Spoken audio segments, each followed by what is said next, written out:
Welcome, Skeetz. Thank you. You are going to be presenting at the State of Therapy Conference at Clark University on September 26th. We are really thrilled to have you doing that. Thank Um, you. your topic is parallel grieving, balancing client and therapist grief in an era of political crisis. Can you Mhm. tell us a little bit about what your inspiration was for this topic?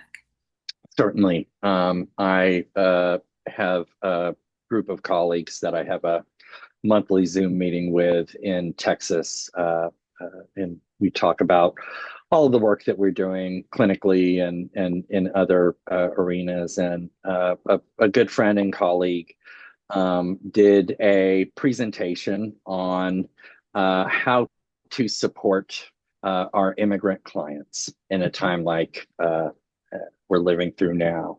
And what ended up happening when she did this presentation was there were a number of people that attended that talk that became so overcome with grief that everything that was going on in that session shifted to the care of these therapists who are attending this talk who had become overcome with grief. And so, following this event, we were talking about how, in supporting our clients that are going through everything they're going through at this time, a lot of us are also being deeply impacted, and we need containers for therapists grief during this time so that in a situation like this, one of the things we talked about my friend's talk is that if that had been clients, like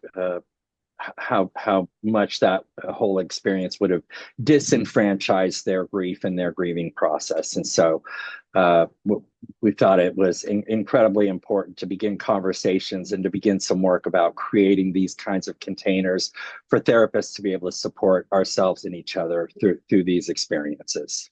So, how do you plan to present this in the workshop? Conversation, conversation.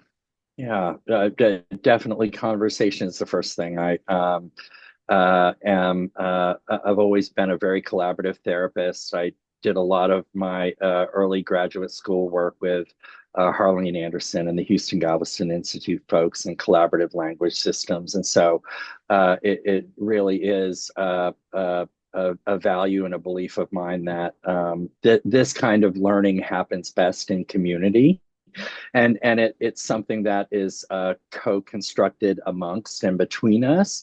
And so what I don't want this to be is anything like a lecture, although there will be some of that information and information delivered in that way. But I just want that information to be a jumping off place for us to process and explore these topics together in larger and smaller group conversations.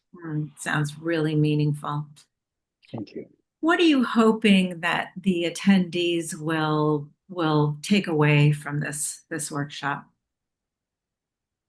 I hope we step away with recognition of how important it is that we have our own containers for our own grief experiences that are coming up at this time. I'm also hoping that we walk away with a bit of a framework for a process to begin to do this in other arenas with other groups of therapists or other people in our community. Yeah, sounds really, really meaningful. Um, is there anything else you want to say about the workshop or your process or Really enjoying Darcy Harris's work on non-death grief and loss, and how that influences a framing of political grief, and what a lot of us might be experiencing right now as far as our experience of political grief.